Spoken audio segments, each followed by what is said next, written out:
tema de hoje fala um investimento seguro para a família. Eu queria fazer uma pergunta para vocês aqui. Se alguém tivesse uma máquina do tempo, se você pudesse entrar numa máquina do tempo, o que você mudaria na sua vida? Vou dar 10 segundos para você pensar. O que você mudaria lá na época da sua adolescência, que você devia ter feito? Talvez um curso, né? Não sei, na sua vida adulta, semana passada, ontem, hoje de manhã. Se você pudesse entrar numa máquina do tempo, o que você mudaria? Infelizmente, a gente não tem essa máquina do tempo. Pelo menos até agora não foi inventada, né?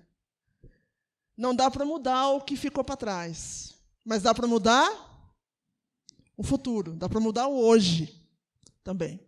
Então, nós vamos falar um pouquinho sobre investimento para a família, mas eu também quero que a gente pense no investimento da nossa vida, de cada um de nós. Né? É uma semana de oração voltada para a família, mas lembrando que a família é composta por indivíduos. Né? Shirley, Damião e Lucas são uma família, mas Shirley é uma pessoa, Damião é outra, Lucas é outra pessoa, cada um tem sonhos, cada um tem projetos, cada um tem alvos. Né? Enquanto Cristo não volta, estamos vivendo aqui, precisamos viver, precisamos trabalhar. E o tema de hoje fala exatamente sobre o investimento. E eu gostaria de começar perguntando, ou até afirmando nas minhas grandes pesquisas, né, o que significa a palavra investimento. Alguém sabe? Investimento, investir. Alguém tem ideia?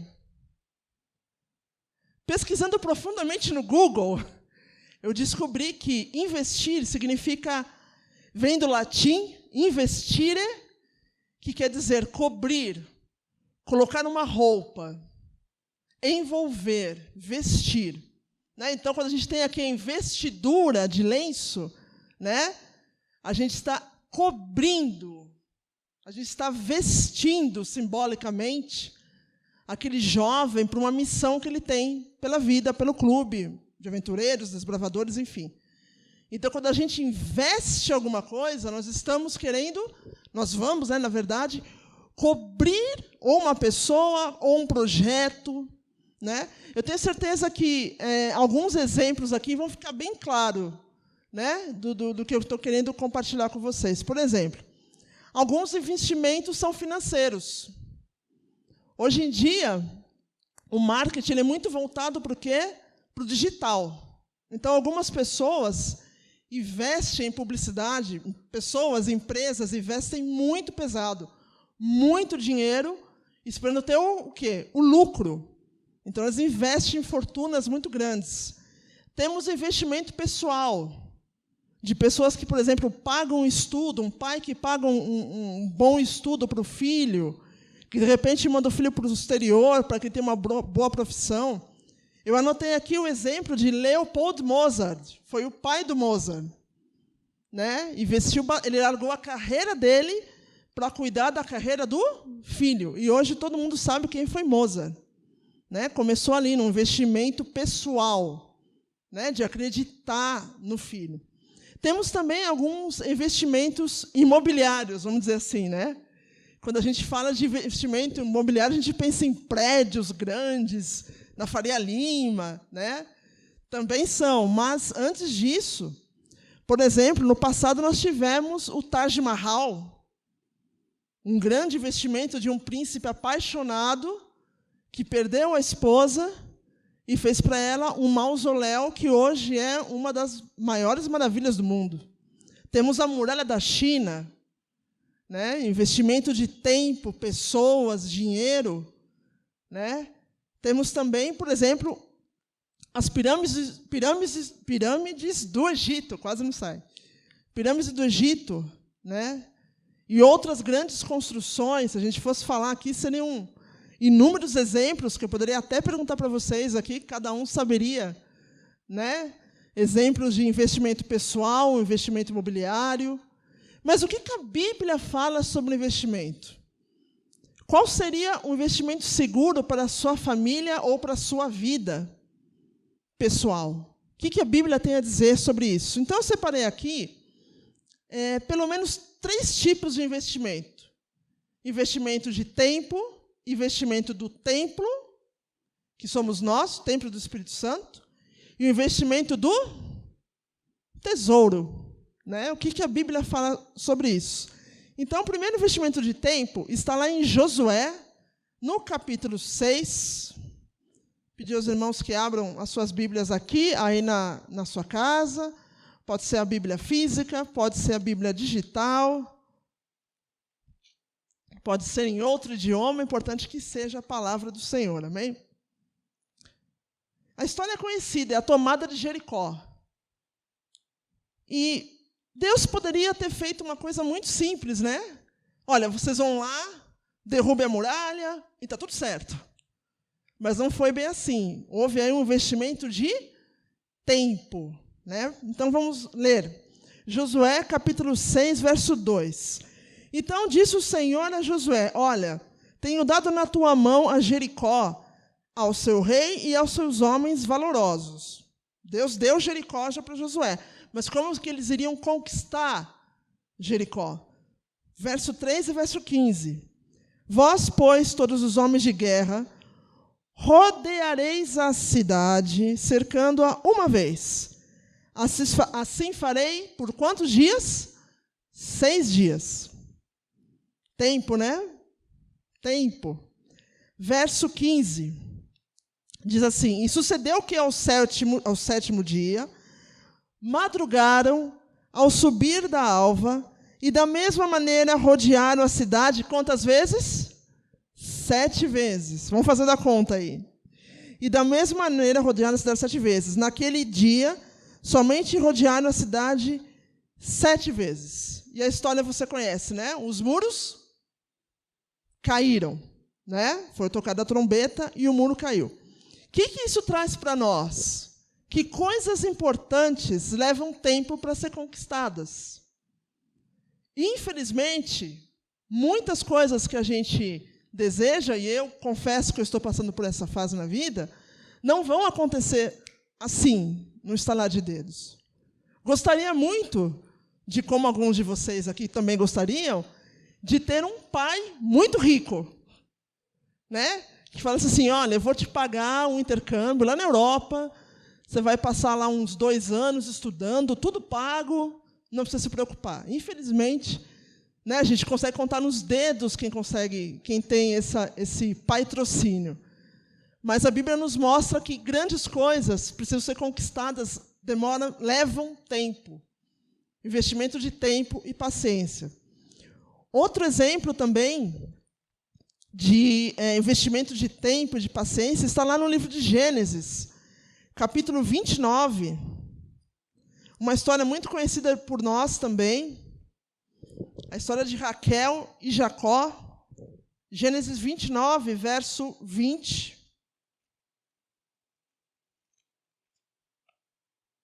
Em seguida, o verso 27, que diz lá, assim serviu Jacó 7 anos por Raquel, e estes anos lhe parecendo como poucos dias, pelo muito que a amava. Lembrando que houve um acordo aí, né, entre Labão e Jacó, pela mão de Raquel, no costume da época, e ele precisou servir a Labão por 7 anos para ter a mão, então, de Raquel. Só que a gente sabe que isso não aconteceu. Né? Primeiro ele teve que casar com Lia. E no verso 27, nós temos a conclusão dessa história. Que diz lá, no verso 27. Ele se casou. Vamos ler o 26 para entrar no contexto, né? Para não ficar tão... para quem não conhece muito bem a história. Verso 26. E disse Labão, não se faz assim no nosso lugar, que a menor se dê antes da primogênita. Lia era a primogênita. Então, no verso 27, cumpre essa semana. Então, te daremos também a outra, que seria Raquel. Pelo serviço que ainda outros 7 anos comigo servires. Então, quanto tempo no total Jacó teve que investir para poder se casar com Raquel? 14 anos. 7 com 7, 14. Né? Então, o que isso traz para nós? Na primeira fase, nos primeiros 7 anos que a gente leu, a história, a fala de Jacó, que não passou o tempo. Né? Foi muito rápido, e com certeza os outros 7 anos também não passaram, porque ele amava Raquel, ele tinha um alvo, ele tinha um objetivo: eu vou me casar com Raquel.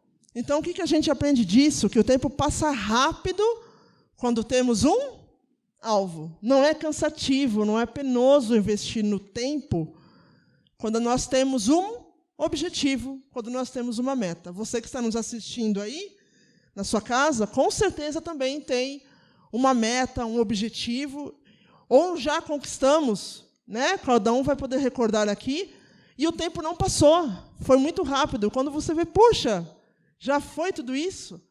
Mas foi necessário investir tempo. O último exemplo, falando de tempo, está lá no Evangelho de João.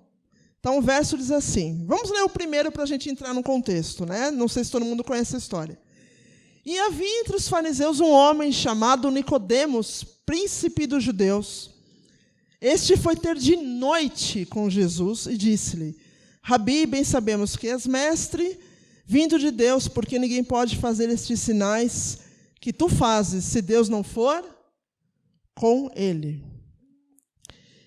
Esse investimento de tempo, ele é extremamente importante para a nossa vida. Porque é um investimento de tempo com quem? Com Jesus. Eu quero testemunhar aqui para vocês e para vocês que estão em casa que é muito bom, delicioso você conversar com Jesus de madrugada, sabiam?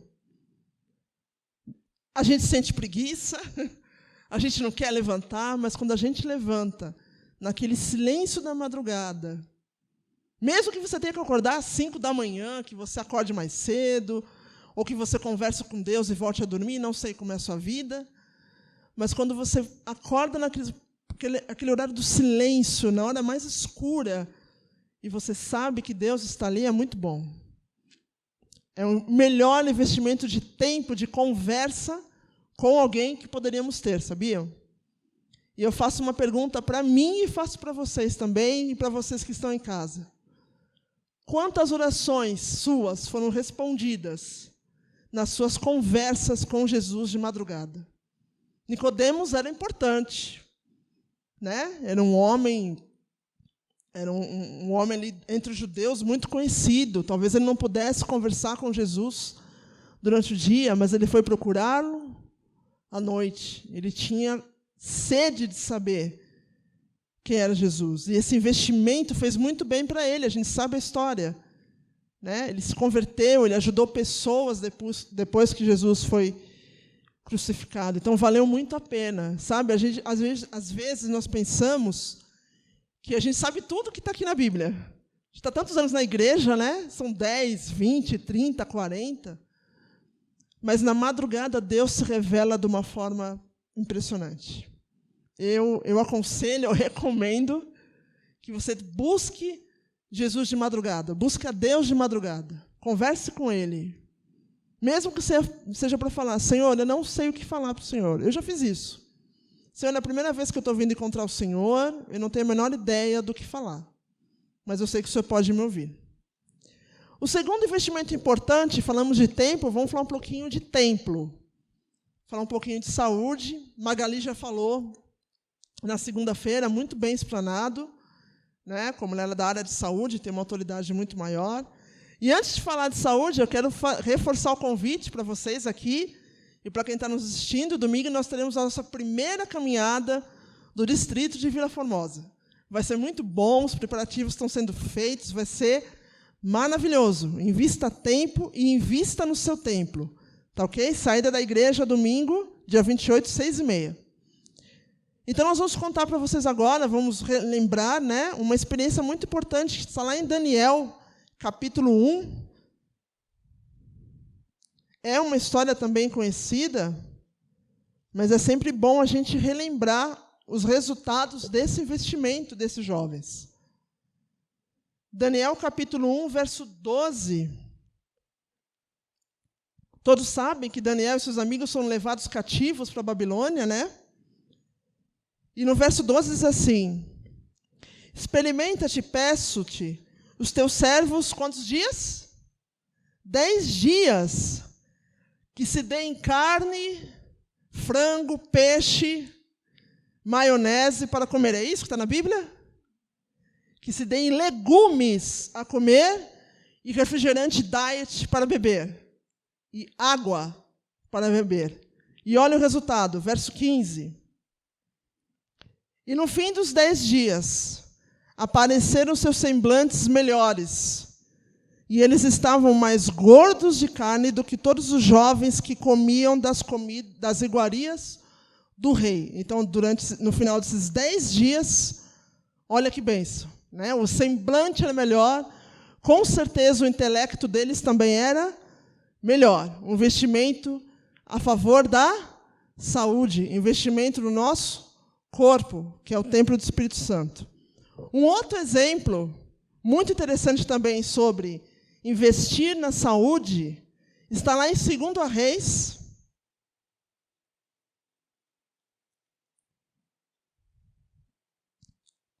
Segundo Reis, no capítulo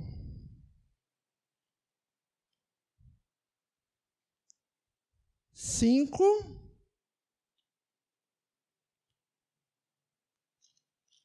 Vamos encontrar aqui, 2 Reis, no capítulo 5, verso 10 ao 14. A história é conhecida também, a história de Naamã, um general sírio, né? Que era general, mas ficou leproso. Aliás, irmãos, 2 Reis, capítulo 5, verso 1 primeiro, diz assim: E Naamã, capitão do exército do rei da Síria, era um grande homem diante do seu senhor, e de muito respeito, porque ele, o Senhor, dera livramento aos sírios. E era este homem herói valoroso, porém leproso.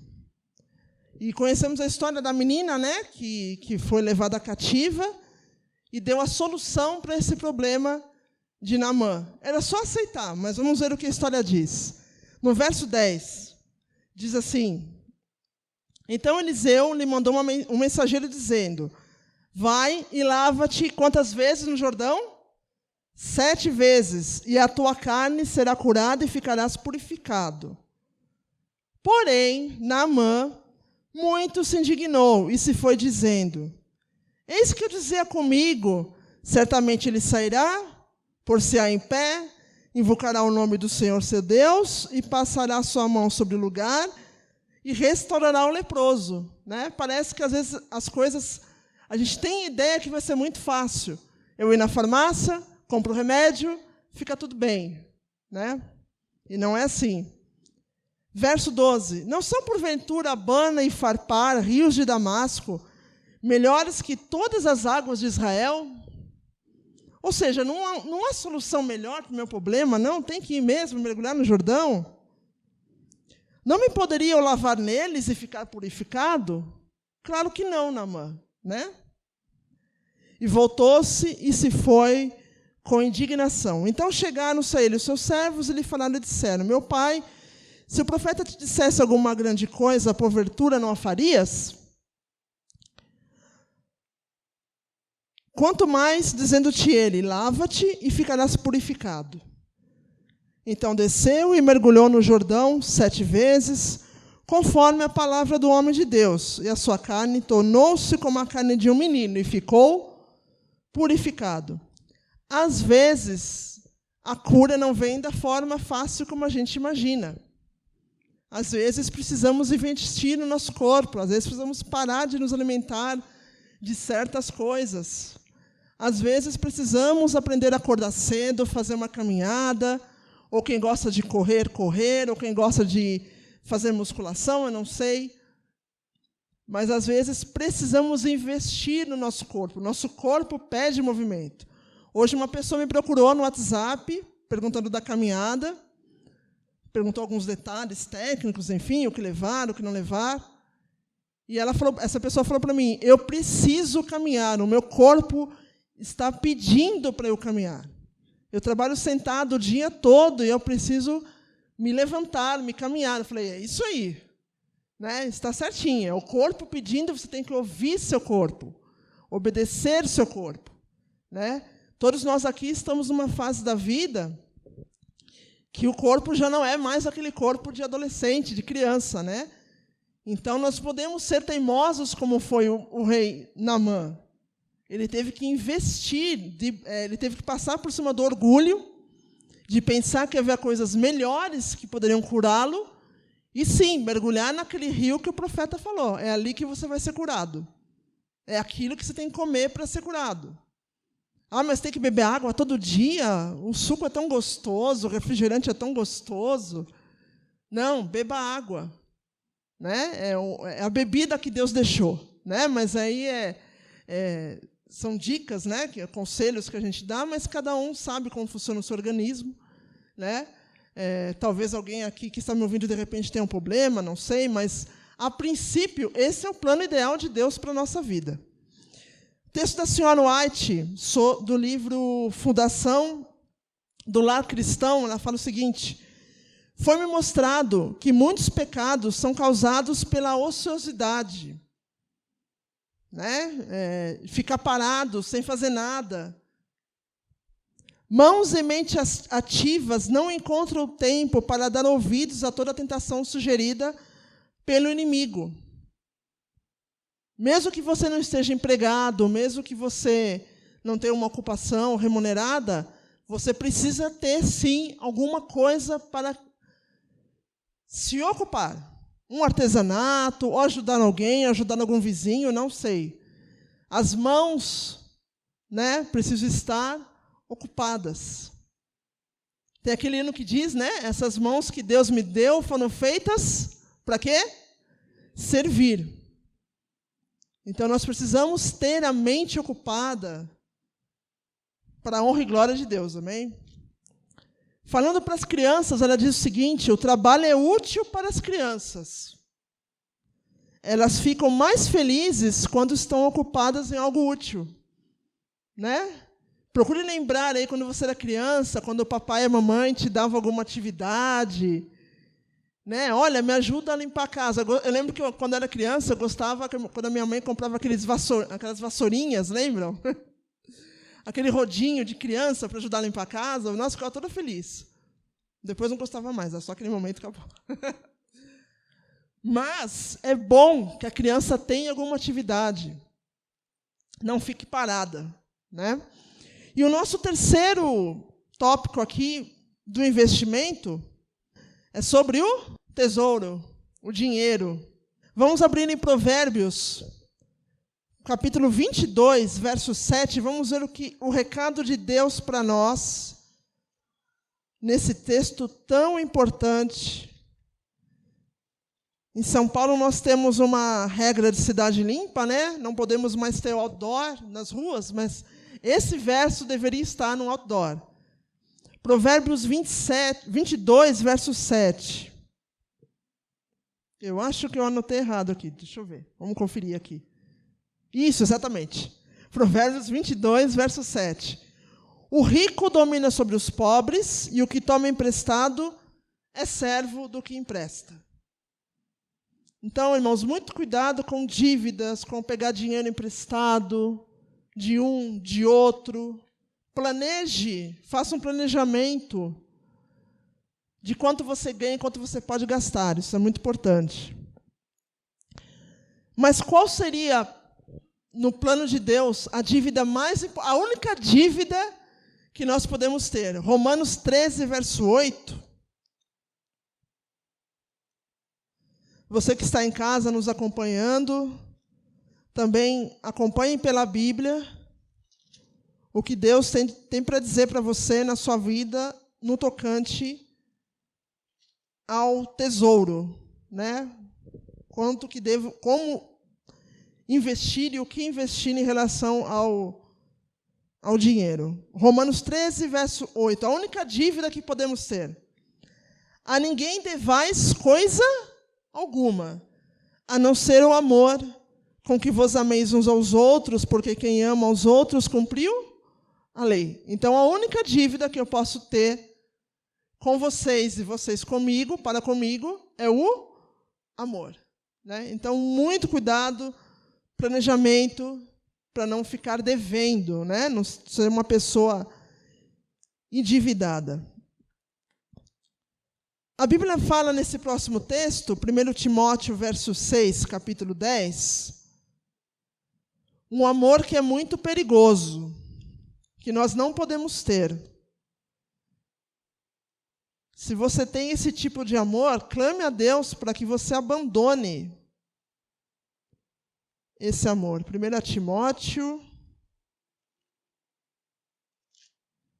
capítulo 6, no verso 10. Porque o amor ao quê? Dinheiro é a raiz de toda espécie de males. E nessa cobiça, alguns se desviaram da fé e se traspassaram a si mesmos com muitas dores. O dinheiro resolve muita coisa, né? Quem é o Senhor do ouro e da prata? Deus. E Ele pode nos abençoar para a gente abençoar outras pessoas. O dinheiro ajuda em muita coisa. O que nós não podemos é amar mais o dinheiro do que o meu irmão, do que a minha irmã, do que a minha família. O amor ao dinheiro, se eu fizesse uma pergunta aqui, e você de casa também pode pensar isso, quantas notícias na televisão a gente ouve de pessoas matando outras por causa do dinheiro? Heranças. Eu conheço a história de um rapaz que ele trabalha cuidando de uma moça que é herdeira de uma fortuna e está brigando com o irmão por causa disso. Olha que ponto chega, né? São dois opostos aí, né? O pouco dinheiro que você pode se endividar e o muito dinheiro, onde você pode até dedicar amor a esse dinheiro. E o verso diz, né? É a raiz de toda a espécie de males. Então, muito cuidado com o amor ao dinheiro. Nós estamos aqui, irmãos, nesse mundo de passagem. Quantos anos nós vivemos aqui? 60, 70, 80, né? Batendo os 90 aí, raramente alguns. E o que está reservado para nós na eternidade é muito melhor do que qualquer soma de dinheiro aqui. Não vale a pena. Olha o que a senhora White diz para nós. Se formos achados fiéis a Deus, então receberemos aquela que deve ser a nossa própria posse. Glória, honra e eternidade. Amém? Quando a gente se sentir tentado a cobiçar muito dinheiro, porque nós somos pecadores e seremos tentados, sim, que a gente pense na eternidade. Enoque já está lá, Elias já está lá, Moisés já está lá. Eles estão desfrutando disso que ela fala. Glória, honra e imortalidade. Será que não vale a pena nós planejarmos mais a nossa vida e confiarmos em Deus? Como a Lélia bem colocou no texto, né, de Mateus, Deus sabe todas as coisas. Passamos por aflições aqui, passamos. Mas o que nos está reservado na eternidade é muito melhor. E falando de investimento, né, caminhando aqui para as últimas palavras, se a gente trocasse a palavra investimento em família, investimento seguro para a família, se a gente colocasse a palavra propósito seguro para a família, qual é o seu propósito seguro da sua vida, para a sua vida? É uma pergunta difícil que eu não tenho resposta nem para mim. Talvez alguns tenham crescido, aprendido sobre isso na vida, e tenham o seu propósito muito definido, muito sério, muito certo onde querem chegar. Mas qual seria o propósito ideal para a sua família? Nesses tempos que estamos vivendo, né? A senhora White responde em orientação da criança, página 96. Nosso maior propósito é participar da responsabilidade de sustentar a casa de Deus. Então, nós somos todos participantes desse sustento através de tudo isso que nós falamos, o nosso tempo, o nosso templo e o nosso tesouro. Quando a gente lê aqui Malaquias 3:10, trazei todos os dízimos, uma vez uma pessoa me disse uma coisa, que eu trago isso comigo até hoje. Sobre a questão dos cultos de quarta e de domingo, é claro que hoje estamos vivendo, né, um hiato, né, nessa questão, mas ele me disse assim, quando a gente vem no sábado, nós estamos dando o dízimo do nosso tempo. E quando nós vemos no culto de quarta e de domingo, estamos dando a oferta do nosso tempo. Amém? Muito bonito isso, né? Então, dízimo não é só dinheiro. Dízimo é você também reservar um dia na semana, algumas horas, não sei como é o seu organismo, e jejuar. Ou se você não consegue jejuar, você abrir mão daquela comida que você tanto gosta para ouvir mais e melhor a voz de Deus. Dízimo talvez seja você acordar de madrugada, como fez Nicodemos, sair de madrugada e procurar ter uma conversa com quem? Com Jesus. Né? Isso que nós temos que pensar e avaliar nessas 3 questões do investimento, não só para a sua família, repito, mas também para a sua vida. Né? Do que você vai cobrir a sua vida? Já que a palavra investir quer dizer cobrir. Né? E qual é a parte de Deus, eu encerro aqui, nesse meu investimento? A gente leu, tivemos exemplos do que fazer, do que não fazer. E qual seria a parte de Deus? Está lá em Malaquias 3:10, quem quiser acompanhar, mas é a última parte. A parte de Deus é a seguinte, e depois de dizimar, de jejuar, de ofertar, e depois fazei prova de mim nisto, diz o Senhor dos Exércitos, se eu não vos abrir as janelas do céu. Alguém já viu a janela do céu aqui? Não? Ninguém viu.